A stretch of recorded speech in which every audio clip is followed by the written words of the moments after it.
Mari kita membuka Alkitab kita. Hari ini kita akan membahas kitab Wahyu pasal yang kelima. Wahyu pasal yang kelima ayat 1 sampai dengan ayat yang ke-14. Saya baca ayat 1, Bapak Ibu baca ayat 2, kita bergantian sampai dengan ayat yang ke-14. Maka aku melihat di tangan kanan dia yang duduk di atas tahta itu, sebuah gulungan kitab yang ditulisi sebelah dalam dan sebelah luarnya, dan dimeteraikan dengan 7 meterai.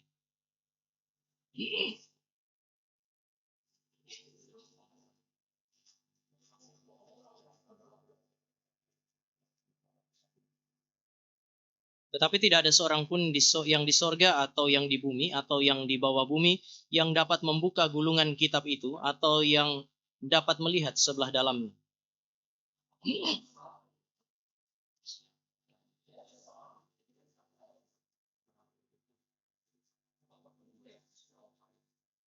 Lalu berkatalah seorang dari tua-tua itu kepadaku, jangan engkau menangis, sesungguhnya singa dari suku Yehuda, yaitu tunas Daud, telah menang, sehingga ia dapat membuka gulungan kitab itu dan membuka ke-7 meterainya.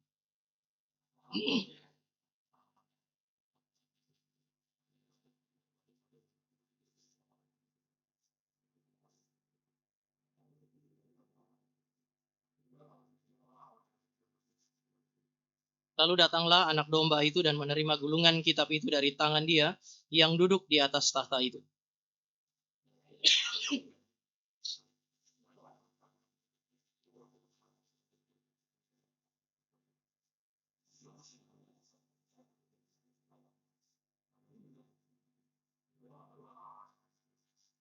Dan mereka menyanyikan suatu nyanyian baru, katanya. Engkau layak menerima gulungan kitab itu dan membuka meterai-meterainya, karena engkau telah disembelih dan dengan darahmu engkau telah membeli mereka bagi Allah dan dari tiap-tiap suku, bahasa, dan kaum dan bangsa.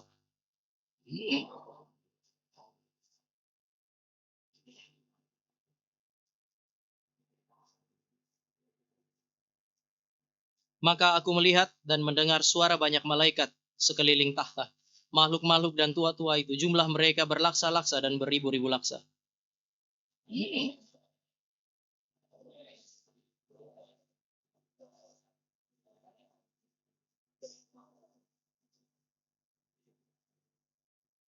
Dan aku mendengar semua makhluk yang di sorga, dan yang di bumi, dan yang di bawah bumi, dan yang di laut, dan semua yang ada di dalamnya berkata, bagi dia yang duduk di atas tahta, dan bagi anak domba adalah puji-pujian dan hormat, dan kemuliaan dan kuasa sampai selama-lamanya.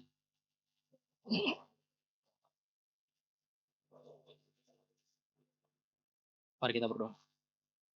Tuhan, kami datang kepada Allah yang agung, Allah yang besar, Allah yang telah memberikan Kristus bagi kami, Allah yang telah menyatakan Kristus sebagai pemenang, yang telah menaklukkan segala sesuatu bagi kami untuk menebus kami dan menjadikan kami sebagai miliknya, yang membawa kami masuk ke dalam relasi kembali dengan Allah sehingga kami hidup, yang mengangkat kepala kami supaya kami boleh memandang kepada Allah dan menikmati hidup yang sejati itu.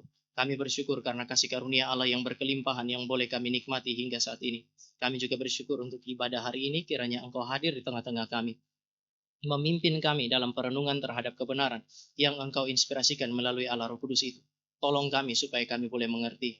Taklukkan jiwa kami kepada Kristus yang menang itu. Di dalam nama Tuhan Yesus kami berdoa. Amin. Bapak Ibu Saudara yang kekasih di dalam Tuhan, 14 ayat dalam pasal 5 kitab Wahyu adalah ayat-ayat yang bercerita atau memberikan kepada saudara dan saya kisah tentang Allah. Sekali lagi, ini adalah kisah tentang Allah. Kisah tentang pribadi Allah, kisah tentang karyanya, baik di sorga maupun di bumi. Oleh karena itu ketika Bapak Ibu dan saya melihat ayat yang pertama, langsung bercerita mengenai tahta yang ada di sorga. Ada tahta di sorga dan Allah ini adalah Allah yang bertahta di atas tahta itu. Allah yang saudara dan saya sembah adalah pemilik sorga yang indah, yang teratur, damai, yang kekal, yang saudara dan saya rindukan. Banyak orang Injili punya lagu ini kan ya, dunia yang fana bukanlah rumahku. Tapi mereka bikin rumah banyak di dunia ini. Tapi selalu juga pada saat yang sama mereka menyanyikan pujian ini. Dunia yang fana bukanlah rumahku. Mengingat keindahan, keteraturan, damai, dan kekekalan yang ada di dalam sorga. Dan Alkitab mengatakan Allah kita adalah Allah yang bertahta di sorga. Mengandaikan ada pemerintahan Allah di sorga. Di sorga ada banyak hal digambarkan di sana. Ada makhluk-makhluk sorgawi. Ada tua-tua, ada malaikat, bahkan ada jiwa-jiwa orang percaya yang sudah mengalami kematian dibawa ke sana. Ada begitu banyak entitas, ada banyak perbedaan. Tetapi Allah bertahta di sana sehingga ada damai, ada harmoni. Ini berarti Bapak Ibu dan saya ketika membaca teks seperti ini, kita mesti memahami bahwa damai, sukacita, harmoni yang ada di sorga adalah derivasi daripada Allah. Yang saya maksudkan adalah kita bukan hanya berbicara mengenai Allah sebagai sumber damai sejahtera. Bukan. Tetapi dia adalah damai itu sendiri. Dia yang menghadirkan damai di sorga.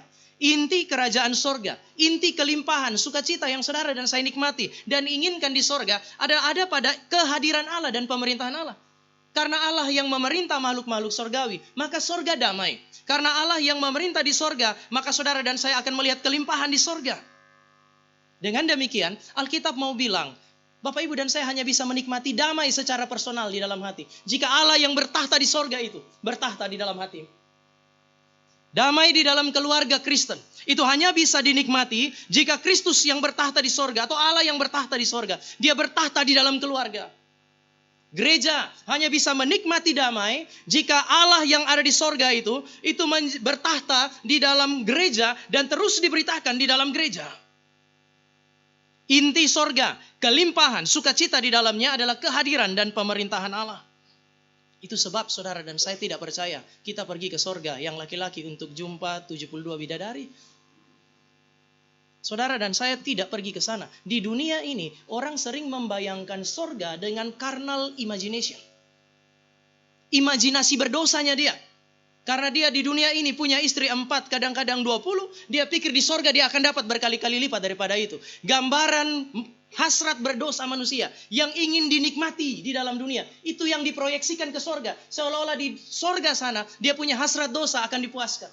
Tidak, Allahnya orang Kristen adalah Allah yang suci. Justru dia memproyeksikan kesuciannya untuk digenapi di bumi ini.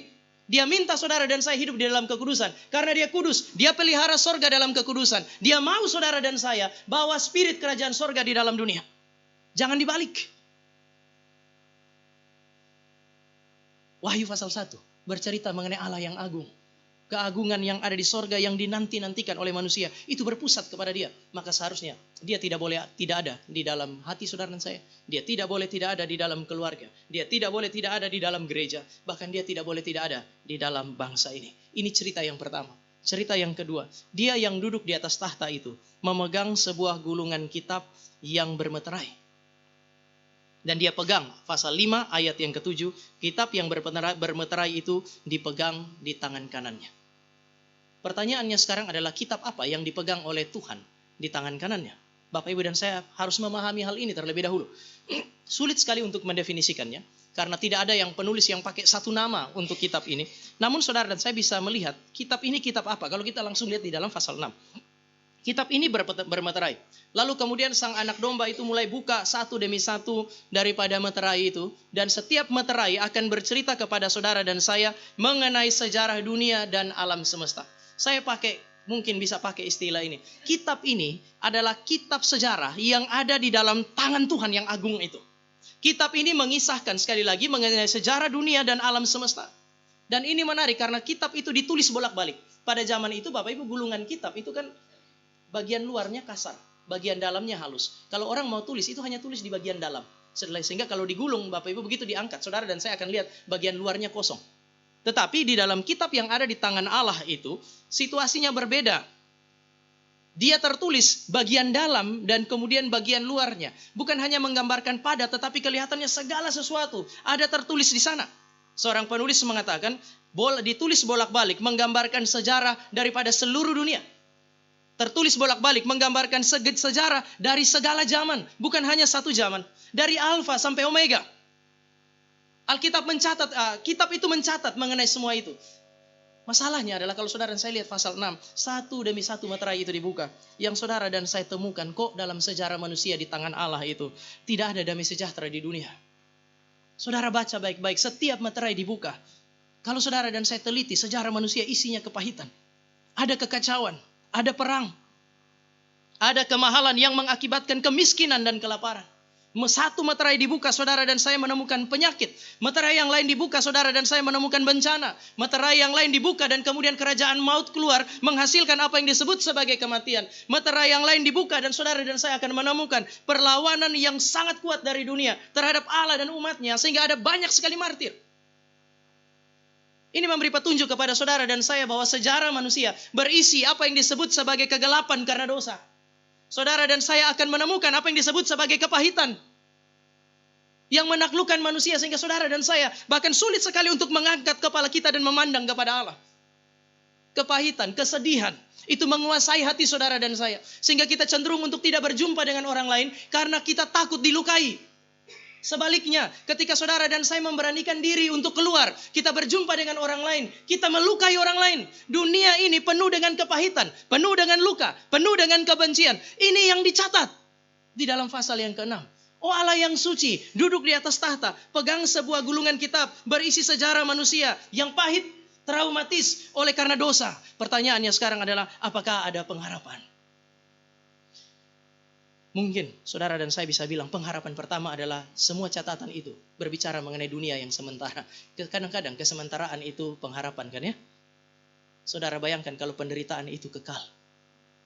Saudara hari ini sakit, lalu kemudian dokter bilang, Pak Kias, ini penyakit berat. Lalu Pak Kias bilang, kira-kira berapa lama? Dokter bilang, Pak Kias, selama-lamanya. Kamu ke sorga pun kamu akan bawa penyakit ini. Kekekalan itu kadang-kadang penghiburan. Saya pernah bilang, orang jahat macam Hitler, karena dia tidak kekal, dia mati, Allah mengakhiri kejahatannya dengan kematian. Kadang-kadang kesementaraan itu menjadi penghiburan bagi saudara dan saya. Jangan juga terus-menerus Bapak Ibu mengeluh, Tuhan hidup kami ini sementara aja. Tuhan bilang, sudah syukur saya bikin kamu sementara. Bapak masih ingat saya cerita di sini tentang seorang dewi yang jatuh cinta kepada seorang pemuda. Pemuda itu begitu cantik. Dewi itu jatuh cinta kepada pemuda itu, lalu kemudian dia minta kepada Dewa Zeus, saya cinta pemuda itu, saya minta dia hidup kekal selama-lamanya. Lalu kemudian Dewa Zeus bilang, boleh, kamu akan dapat dia hidup selama-lamanya. Tapi sang Dewi itu lupa minta satu, yaitu biarkan dia awet muda. Sehingga dia hidup selama-lamanya, dan dia terus menua. Saya pernah sharing di tempat ini, oma saya menjelang 98 menuju 99. Kalau kami kumpul lalu doa, tanya dia mau apa. Dia bilang, doakan saya karena saya pengen sekali segera ketemu Tuhan. Dulu saya berdoa, saya minta umur panjang. Saya baru sadar sekarang, mungkin saya salah berdoa. Jadi hati-hati juga tiap kali ulang tahun nyanyi panjang umurnya itu. Kadang-kadang bisa ada penyesalan. Kesementaraan bisa menjadi berkat bagi saudara dan saya, supaya Allah mencabut saudara dan saya dari apa yang disebut sebagai penderitaan. Tetapi apakah sementaraan adalah satu-satunya penghiburan? Saudara, gulungan kitab ini tidak hanya bercerita mengenai sejarah manusia, tetapi intinya di tengah-tengah sejarah manusia itu ada sejarah keselamatan. Allah berkarya di dalam dunia. Bahkan Allah memenangkan pertarungan dengan iblis, dosa, kematian, dan kejahatan. Ini inti dari seluruh cerita di dalam kitab itu. Dia cerita mengenai sejarah manusia yang gelap, tetapi ada sejarah keselamatan yang juga dia tulis. Dia berkarya di dalam dunia. Dia bukan hanya Allah yang bertahta di sorga, tapi dia masuk ke dalam sejarah. Dia memenangkan sejarah bagi saudara dan saya. Allah kita adalah Allah yang masuk ke dalam sejarah untuk membawa dirinya, membawa Allah kepada manusia. Dia adalah Allah yang mau membawa sorga ke bumi. Dia adalah Allah yang mau menghadirkan kekekalan di dalam dunia yang sementara. Dengan demikian, pengharapan itu bukan di dalam kesementaraan, tetapi di dalam diri Allah yang kekal. Sekali lagi, pengharapan ada di dalam diri Allah yang kekal. Dan ada 3 hal terkait dengan Allah ini, dan saya mau ajak saudara untuk merenungkannya. Yang pertama, pasal 5 ayat 1-14. Bercerita mengenai rencana Allah untuk membawa manusia kepada dirinya. Sekali lagi, ini adalah rencana Allah untuk membawa manusia kepada dirinya. Membawa sorga ke bumi. Membawa kekekalan ke dalam sementaraan. Dan rencana ini tidak dapat digagalkan, baik oleh penderitaan maupun kejahatan. Pasal 5 punya cerita itu terlalu indah. Tidak ada yang bisa menggagalkan rencana Allah untuk memberikan dirinya bagi engkau dan saya. Tidak ada yang dapat menggagalkan rencana Allah untuk membawa kekekalan ke dalam kesementaraan. Menghadirkan sorga di bumi. Tidak ada yang bisa gagalkan itu. Kenapa? Karena di Alkitab mencatat, meskipun catatannya gelap, tetapi gulungan kitab itu yang berisi sejarah manusia, itu ada di dalam genggaman tangan kanan Allah. Tangan kanan adalah tangan yang terkuat pada zaman itu. Sehingga kalau ada di tangan Allah, itu bukan hanya tangan yang terkuat, tetapi juga itu adalah tangan Allah yang perkasa. Kalau dia ada di tangan Allah, itu mengandaikan Allah yang menulis sejarah. Allah yang menulis gulungan kitab itu. Dan ini penghiburannya. Allah yang tulis sejarah dan dia tulis bolak-balik. Ini kan sesuatu yang janggal. Bapak Ibu, pada masa kitab ini ditulis, belum ada seperti buku sehingga bisa ditulis bolak-balik. Itu gulungan kitab, dia hanya ditulis satu sisi. Tetapi bolak-balik menggambarkan catatan yang begitu lengkap, catatan yang begitu rinci. Memang gelap, tetapi di tengah-tengah kegelapan itu Allah menuliskan juga sejarah keselamatan. Catatan itu begitu lengkap, begitu rinci. Tidak ada kepahitan yang luput dari perhatiannya. Tidak ada duka yang luput dari perhatian. Tidak ada kegelapan yang tidak terlihat. Tidak ada sukacita yang dia tidak tahu. Tidak ada yang kebetulan. Hidupmu pahit hari ini, Allah tahu itu. Allah hadir di sana. Engkau sementara bersukacita, Allah yang tulis itu, maka bersyukurlah. Tetapi tidak ada kepahitan dan sukacita terjadi secara kebetulan. Dan Allah tidak tahu. Tertulis bolak-balik, dia punya perhatian begitu detil. Sehingga ketika Tuhan Yesus datang dan mengajar, Tuhan Yesus bilang apa? Allah kita adalah Allah yang memperhatikan bunga yang ada di padang. Sehingga Salomo tidak pakai pakaian lebih indah daripada bunga itu. Allah kita adalah Allah yang memperhatikan burung yang ada di udara itu. Sehingga burung itu meskipun tidak menabur dan tidak menuai, dia tetap hidup. Lalu Tuhan Yesus bilang, apalagi kamu? Kamu bisa bicara mengenai manusia, tapi saya kira melampaui itu. Pendeta Stephen Tong, dia bilang ketika Allah menciptakan seluruh alam semesta ini, dia punya hati ada di mana? Di bumi ini. Seluruh alam semesta, seluruh galaksi dia ciptakan, dia punya hati ada di bumi. Di dalam bumi ini, di mana hati Tuhan? Di tengah-tengah umat manusia. Di tengah-tengah umat manusia, hati Tuhan ada di mana? Ada di dalam gerejanya. Lalu kemudian di dalam gereja, hati Tuhan ada di mana? Di dalam bagi umat pilihannya. Allah punya perhatian itu begitu kecil, begitu detil, sampai kemudian dia bilang, ujung ra'at tidak ada satu rambut pun yang gugur tanpa sepengetahuannya. Begitu detil, sehingga tidak ada yang dia tidak tahu. Jadi apa yang kita khawatirkan di dalam dunia yang gelap hari ini? Teman-teman mahasiswa, apakah dosenmu terlalu menakutkan? Dosen pembimbing itu kadang-kadang lebih sulit dicari daripada Tuhan. Tapi mungkin Anda harus mulai dengan cari Tuhan, supaya Tuhan cari dia dan bawa dia kepada Anda. Minta aja Tuhan, seret dia datang kepadaku. Sulit sekali datang. Dan Bapak Ibu yang jadi dosen, jangan juga jadi dosen yang lebih sibuk daripada Tuhan. Kasihan mahasiswa. Apa yang saudara takutkan sebagai pekerja? Bos di kantor yang terlalu galak? Apalagi? Apa yang saudara khawatirkan di dalam keluarga? Apa yang saudara khawatirkan di dalam segala dimensi kehidupan kita? Allah yang saudara dan saya punya. Ada Allah yang pegang sejarah. Dia yang tulis itu. Tulis secara detil. Sehingga tidak ada yang tidak dia ketahui. Dan semua yang dia tulis dan dia ketahui itu. Roma pasal 8 ayat 28 bilang. Itu untuk kebaikan umat pilihan. Jadi apa yang saudara dan saya khawatirkan hari ini? Yang kedua.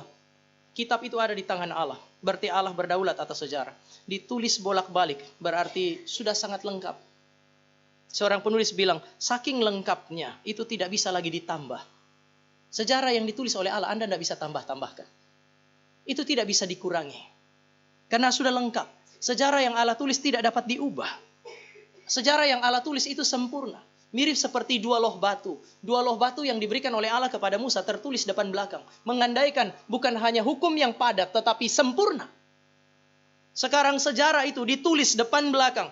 Untuk mengandaikan tulisan Allah dengan tangannya sendiri itu. Bukan hanya baik tetapi sempurna. Sehingga kalau Allah merencanakan kemenangan di dalam kegelapan. Atas kejahatan, atas penderitaan. Itu tidak dapat diintervensi oleh siapapun. Iblis. Penderitaan. Apapun itu tidak dapat mengintervensi rancangan baik Allah yang telah dipersiapkan bagi engkau dan saya. Di dalam dunia ini tidak ada power, tidak ada kuasa yang melampaui kuasa Allah. Sehingga seharusnya orang Kristen cukup untuk bersandar kepada dia. Sandar kepada dia. Ini hal yang pertama, rancangan Allah untuk membawa kemenangan. Membawa sorga ke bumi. Itu tidak dapat digagalkan oleh apapun. Karena dia tulis dengan tangan yang berdaulat. Bagi saudara dan saya, kalau berdaulat tanpa kasih itu bahaya kan ya. Ada seorang presiden yang sangat berdaulat. Di negara yang berdaulat. Lalu nggak ada kasih. Dia berencana memberikan Anda makanan bergizi gratis. Sebagian orangnya memberikan kepada Anda yang beracun. Makanan beracun gratis. Sama-sama MBG itu dia. Gak usah tersinggung. Ini cuma contoh. Kalau Bapak Ibu cinta sekali presidennya, kita juga cinta presiden. Saya cuma contoh, kalau ada presiden yang sedemikian, lalu kemudian hukum tidak bisa sentuh dia, dia bertindak kepada Anda tanpa cinta kasih, mengerikan nasib Anda. Tapi Allah kita, dia tulis, tidak ada yang bisa intervensi, namun dia tulis pertama dengan cinta, yang kedua dia tulis dengan bijaksana. Kita tidak lihat sejarah, karena sejarah itu kan misteri kan ya. Saudara dan saya setelah ini apa yang terjadi kita tidak pernah tahu. Cuman Allah yang tahu, karena dia yang tulis. Dia yang tetapkan semuanya. Tetapi paling tidak, saudara dan saya sekarang bisa berharap, oh dia tulis. Dia tulis berdaulat, saya tidak bisa melakukan, membantah apapun. Tetapi saya tahu, bahkan kejahatan, iblis tidak dapat mengintervensi dia. Rencana baiknya pasti terjadi padaku, bahkan ketika kejahatan terjadi padaku. Yang kedua sekarang, kemenangan di dalam sejarah, dalam rencana Allah itu, digenapi di dalam dan melalui Yesus Kristus. Sekali lagi, Allah memang merencanakan untuk hadir dan menyatakan kemenangannya di dalam dunia yang gelap, menerangi dunia yang gelap ini. Tetapi, Bapak Ibu dan saya mesti ingat bahwa ini terjadi di dalam dan melalui Kristus. Bapak Ibu akan menemukan bahwa ada misteri di situ. Sejarah itu misteri. Allah yang tulis. Kita punya pikiran gak sampai kepada pikiran Allah. Kita tidak bisa memahami bijaksananya. Maka Alkitab atau kitab ini itu dimeterai dengan 7 meterai. Pada zaman itu 1 meterai aja sudah tidak boleh buka. Apalagi ini 7. Lalu kemudian dia bilang, tidak ada di langit di atas, di bumi di bawah, dan di bawah di dalam air di bawah bumi ini, mengandaikan seluruh ciptaan, tidak ada satupun yang bisa buka kitab itu. Artinya tidak ada yang bisa mengerti kitab itu sebenarnya. Kita tidak bisa mengerti bagaimana Allah hadir di dalam sejarah, berjumpa dengan manusia yang berdosa. Kok dia suci kan? Bagaimana dia yang suci mau hadir di dalam sejarah, berjumpa dengan engkau dan saya sebagai manusia berdosa? Bagaimana dia mau menghadirkan kerajaan sorga yang kekal, yang mulia itu di dalam dunia yang terus-menerus ada di dalam perlawanan kepada dia dan yang gelap. Bagaimana dia bisa menghadirkan damai sorgawi, shalom itu di dalam dunia. Itu misteri bagi engkau dan saya. Bagaimana dia membawa kekekalan kepada kesementaraan. Ini adalah berita yang sangat sulit untuk dipahami sebenarnya. Mari kita lihat 1 Petrus pasal 1 ayat 10 sampai 12. Terkait dengan berita keselamatan. 1 Petrus pasal 1 ayat 10 sampai 12. Saya baca 10, saudara baca 11. Keselamatan itulah, berita keselamatan itulah yang diselidiki dan diteliti oleh nabi-nabi yang telah bernubuat tentang kasih karunia yang diuntukkan bagimu. Ayat 11.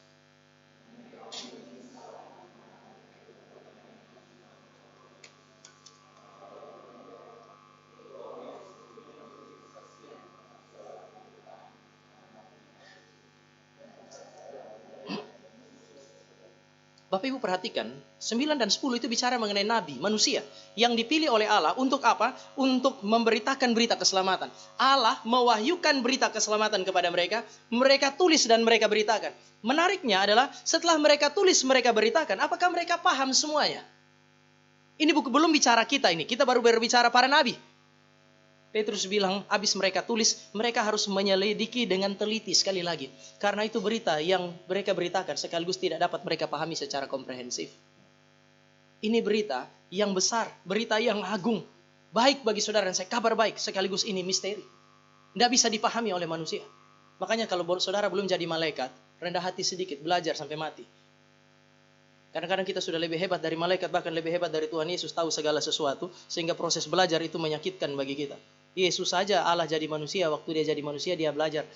Anda tidak pernah jadi Allah, so lebih tinggi dari Tuhan Yesus, tidak mau belajar. Ayat yang ke-12 kita baca sama-sama, 2, 2, 3. Kepada mereka telah dinyatakan bahwa mereka bukan melayani diri mereka sendiri, tetapi melayani kamu dan segala sesuatu yang telah diberitakan sekarang kepada kamu dengan perantaraan mereka, yang oleh Roh Kudus diutus dari surga, menyampaikan berita Injil. Hal-hal yang ingin diketahui oleh malaikat. Malaikat tinggal di sorga. Tangan Allah tulis sejarah dan tulis sejarah keselamatan. Mereka terus melihat itu sebagai sebuah misteri. Mereka tidak bisa memahaminya secara tuntas. Bukan cuma Anda dan saya yang tidak paham sejarah keselamatan secara tuntas. Sehingga kita harus terus belajar. Malaikat di sorga, sampai hari ini, mereka tidak bisa paham sejarah keselamatan sampai tuntas. Bagaimana Allah menggenapi itu di dalam sejarah. Tetapi Bapak Ibu dan saya kemudian menemukan sekarang, ada satu pribadi yang ternyata bisa buka itu.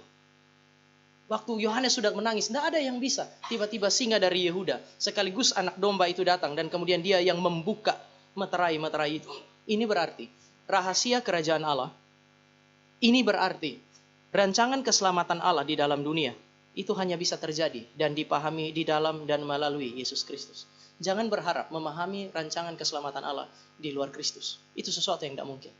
Kalau memahami saja tidak, maka jangan mimpi mengalami karya keselamatan Allah di luar Kristus. Itu sesuatu yang tidak mungkin.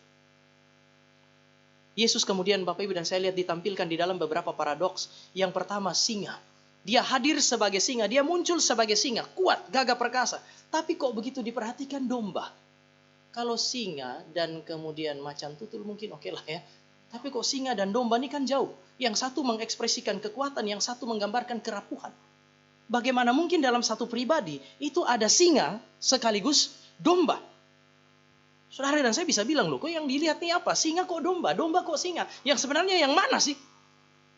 Tapi ini mengandaikan fakta yang sulit dipahami. Memang Yesus Kristus datang sebagai singa. Bapak Ibu, di dalam nubuatnya Yakub tentang Mesias itu, dikatakan dia singa.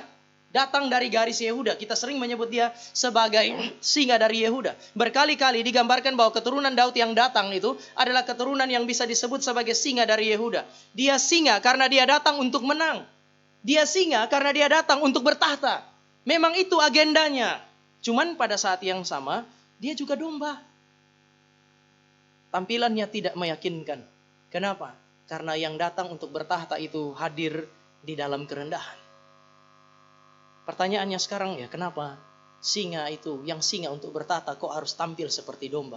Iya, karena dia harus tampil seperti engkau dan saya. Dia disebut sebagai anak domba, engkau dan saya juga disebut sebagai domba Allah, bukan? Kenapa dia rapuh? Karena dia datang menjadi sama seperti orang-orang yang rapuh, seperti engkau dan saya. Kenapa dia mengalami kepahitan di dalam dunia? Karena dia hadir di dalam dunia yang berisi kepahitan. Isinya adalah engkau dan saya yang menerima kepahitan dan juga memberi kepahitan bagi yang lain. Dan dia hadir di dalam dunia yang sedemikian. Kenapa dia terlihat begitu rapuh? Kenapa dia tidak hadir sebagai Allah yang perkasa? Karena dia jadi sama dengan engkau dan saya yang rapuh dan sama sekali tidak perkasa. Banyak orang kemudian mempertanyakan hal ini. Kalau memang dia juru selamat, kenapa dia begitu lemah? Lah karena dia mau melayani kamu yang lemah. Kalau dia tidak hadir dalam kelemahan, dia tidak bisa menggantikan Bapak Ibu dan saya. Dia domba karena engkau dan saya domba. Tapi jangan Bapak Ibu bilang, kalau begitu kami singa juga. Karena dia singa. Enggak. Dia datang untuk bertahta dan tahta itu hanya untuk satu. Tetapi dia menjadi sama dengan engkau dan saya untuk membawa kita berlutut di hadapan tahta Allah itu. Yang kedua, paradoks yang kedua. Dia domba yang tersembelih. Berarti harusnya dia mati. Namun pada saat yang sama, engkau dan saya lihat, dia hidup. Dia bisa datang. Dia bisa menerima kitab itu. Dia bisa membuka satu demi satu meterainya. Meterai pertama sampai dengan meterai yang ketujuh. Mengandaikan domba ini tersembelih. Berarti dulu dia mati, namun sekarang dia hidup. Anak domba ini adalah anak domba Allah yang mati, kata Yohanes, untuk menghapus dosa dunia. Tetapi dia hidup. Sehingga sekarang dia menjadi singa yang menang dan bertahta. Oleh sebab itu saudara, saya akan menemukan Matius pasal 28, dia bilang, segala kuasa di bumi dan di sorga itu sudah ada padaku. Gak ada yang tersisa. Oleh sebab itu, Bapak Ibu dan saya akan menemukan di dalam seluruh wahyu, di dalam teks yang saudara dan saya baca, bukan cuma 24 tua-tua, bukan cuma para malaikat, tetapi segala makhluk tanpa terkecuali berlutut kepada dia. Kenapa? Karena segala kuasa di sorga dan di bumi itu sudah dimiliki. Kenapa? Dia bukan hanya mati, namun dia bangkit. Kalau saudara dan saya mau gabungkan paradoks ini, betul dia anak domba Allah, tetapi dia adalah anak domba Allah yang menang. Dia adalah anak domba, namun sekarang dia adalah anak domba yang bertahta sebagai singa dia dari Yehuda itu. Dia keturunan Daud, sekaligus dia melampaui Daud. Sebab itu Petrus bilang, hari ini kuburannya Daud masih bisa kamu temukan. Namun Alkitab bilang, kuburan Kristus kosong. Dia melampaui Daud, dia bangkit, dia hidup. Kristus kita adalah Kristus yang mati karena dia mau memberi hidup bagi saudara dan saya. Dia mati untuk menanggung hukuman dosa yang harusnya engkau dan saya tanggung. Dia mati untuk memuaskan keadilan Allah dan membebaskan engkau dan saya yang adalah tawanan.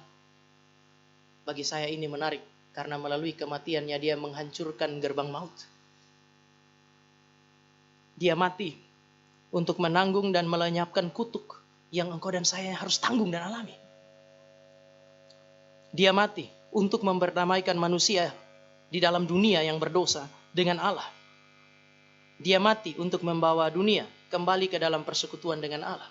Maka bagi saya, kematian anak domba ini bukan kekalahan. Kematian ini adalah sebuah kemenangan. Karena kematian ini membebaskan engkau dan saya. Bukan hanya dari penjara, dari alam maut, tetapi juga dari persekutuan dengan iblis. Sehingga engkau dan saya bisa menikmati persekutuan dengan Kristus. Kebangkitan adalah bukti dan jaminan bahwa engkau dan saya telah memiliki semuanya itu. Sehingga Bapak Ibu dan saya, mari kita lihat bahwa hari ini saudara dan saya sementara merayakan sebuah peristiwa yang sangat besar. Merayakan kemenangan Kristus. Dan itu menjadi jaminan bagi engkau dan saya. Kalau seandainya Kristus sudah mati dan kemudian sudah bangkit.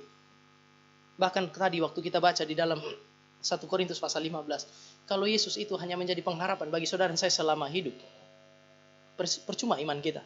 Kristus itu bisa menjadi pengharapan bagi saudara dan saya hari ini ketika kita hidup dalam dunia yang sulit ini. Besok ketika saudara dan saya berhadapan dengan kematian, justru karena dia sudah mati dan bangkit, maka ada pengharapan bagi saudara dan saya. Bahkan ketika kita harus melewati lembah bayang-bayang maut. Dalam berapa hari ini, saya terus ada dalam persekutuan keluarga, karena kakaknya mama saya, kakak kandungnya mama saya, itu sementara kritis. Kami baru 2 hari ini saya absen karena Sabtu Minggu padat sekali. Sebagian dari keluarga kami itu, dari pihak mama itu meninggal karena kanker, hampir semua meninggal kanker semua. Nah, yang ini kena di di sini ya, ada lubang di sini sampai sini. Jadi wah, sudah sulit sekali. Anaknya itu bilang kalau dia pas kesakitan itu dia berteriak-teriak. Lalu 2 hari yang lalu itu seperti hilang kesadaran, tiba-tiba ada, sehingga kemudian ya sudah semua itu bersekutu untuk kemudian mempersiapkan dia untuk pergi. Cuman kadang-kadang orang itu ketika kita persiapkan dia pergi, dia bangun kan. Jadi dia sementara lagi kritis, dia lihat semua ponakannya dia lagi, dan mereka kan ambil coba ini ada Tama, ada ini. Dia punya semangat tuh seperti ada lagi. Lalu kemudian dia duduk. Tadinya sudah, yang doa sih sudah nangis-nangis, merasa seperti ada mujizat dia duduk. Tapi ada satu yang saya kira itu jadi penghiburan. Yang membuat saya waktu saya khotbah pada hari yang kedua, bagi saya itu penghiburan. Kalau Tuhan panggil pun rasanya harusnya sudah siap. Dia bilang begini, saya tahu kalian tuh capek jaga saya.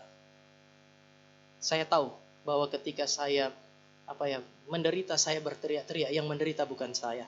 Yang menderita itu kalian juga. Yang sudah capek jaga saya tapi lihat saya menderita.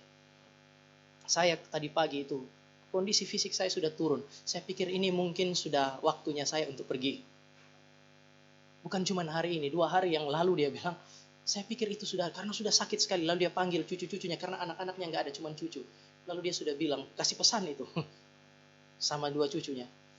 Mungkin harinya saya sudah mau sampai.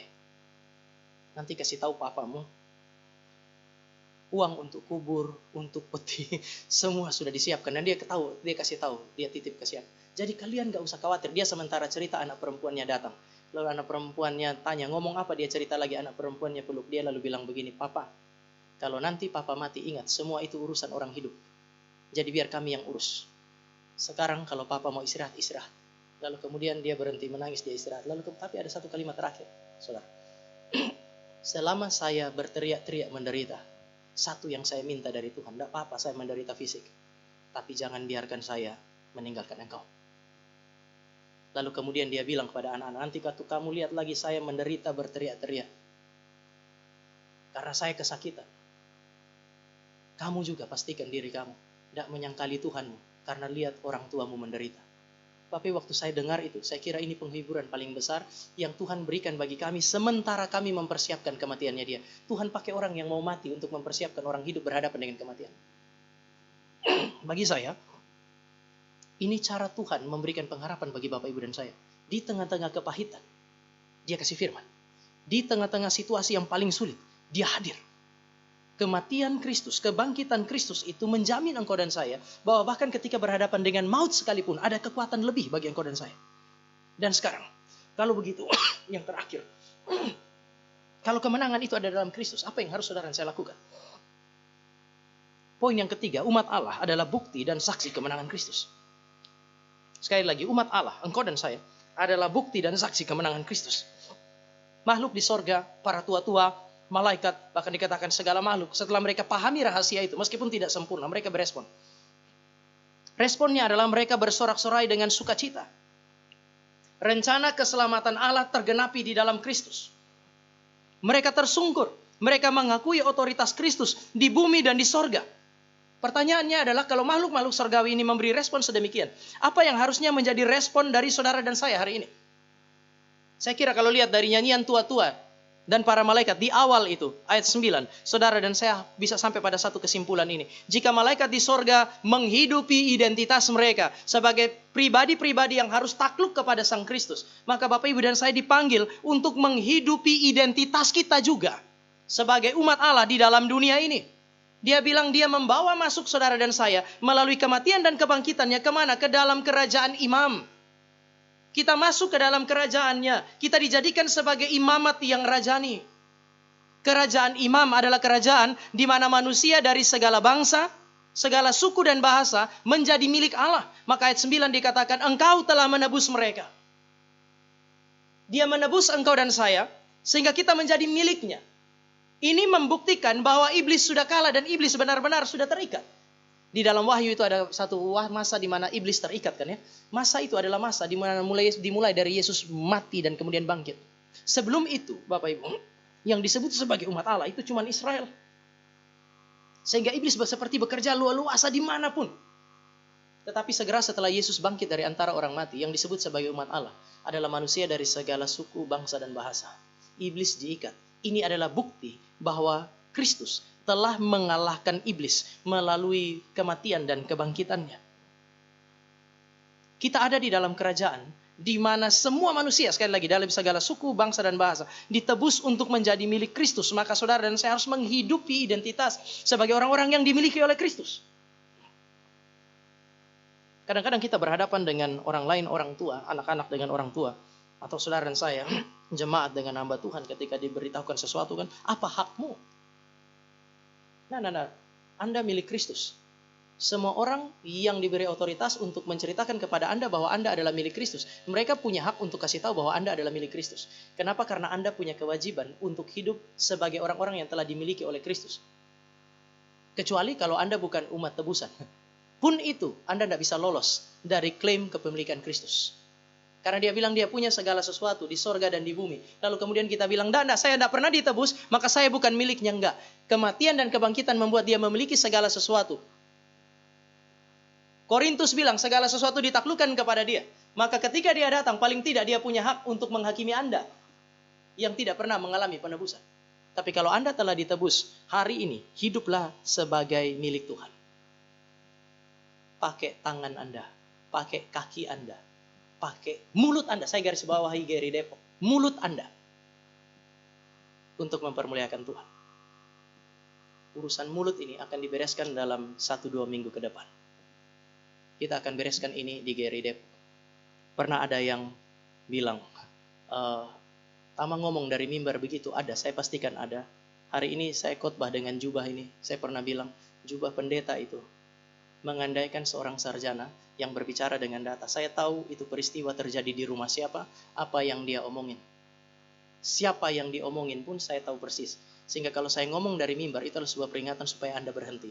Tapi kalau Anda tidak berhenti, gereja yang akan mendisiplinkan lidah Anda. Tetapi lidah itu milik Kristus, pakai dengan baik. Karena itu salah satu yang paling berbahaya. Dan Yakobus bilang itu lidah bisa membakar satu rumah yang besar. Hati-hati dengan lidah Anda.